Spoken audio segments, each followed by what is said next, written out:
भगवान बुद्ध एक गांव में भ्रमण कर रहे थे। तभी उनके पास एक दुखी व्यक्ति आया और वो बुद्ध के चरणों में गिरकर रोने लगा। कहने लगा कि भगवान, मैं बहुत दुखी हूँ, परेशान हूँ। एक समस्या ख़त्म नहीं होती, उससे पहले दूसरी आ जाती है। मैं इस जीवन से ऊब गया हूँ, बहुत निराश हो गया हूँ। मुझे कोई रास्ता बताइए। बुद्ध बोले, तुम व्यर्थ में चिंता कर रहे हो। मैं तुम्हें एक कथा सुनाता हूँ। किसी नगर में एक सेठ रहता था। वो बड़ा ही दयालु, उदार और परोपकारी था। उसके घर धन वैभव की कोई कमी नहीं थी। जो भी उसके दरवाजे पर जाता, वो उसे कभी खालियात नहीं जाने देता, दिल खोलकर उसकी मदद करता। एक दिन उसके यहाँ एक आदमी आया। उसके हाथ में एक कागज़ का पर्चा था जिसे वो बेचना चाहता था। उस पर्चे को कौन खरीदता, लेकिन उस सेठ ने उसे तत्काल खरीद लिया।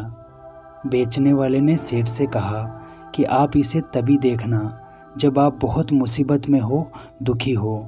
और वो आदमी चला गया। सेठ ने उस पर्चे को अपनी पगड़ी के एक छोर में बांध लिया। नगर के कुछ लोग सेठ से नफरत करते थे। उन्होंने एक दिन राजा के पास जाकर सेठ की शिकायत कर दी। राजा ने सेठ को पकड़वाकर जेल में डाल दिया।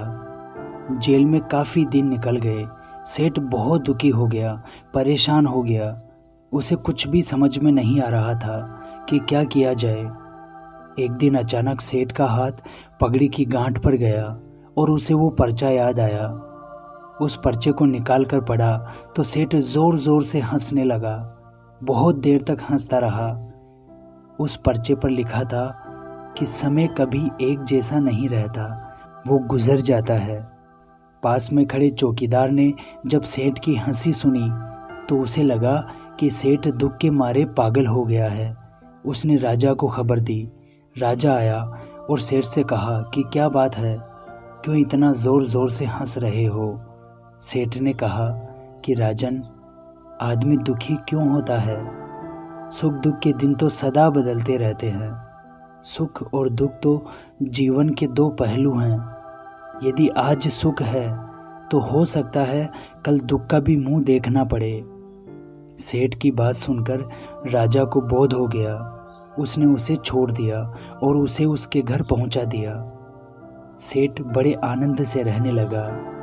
बुद्ध ने उस व्यक्ति से कहा कि तुम दुखी मत हो, चिंता मत करो, इस समय को भी आनंद से जियो, ये भी गुजर जाएगा। सेठ की कथा सुनकर उस व्यक्ति के मन का बोझ हल्का हो गया और वो बुद्ध से आशीर्वाद लेकर खुशी खुशी घर लौटा।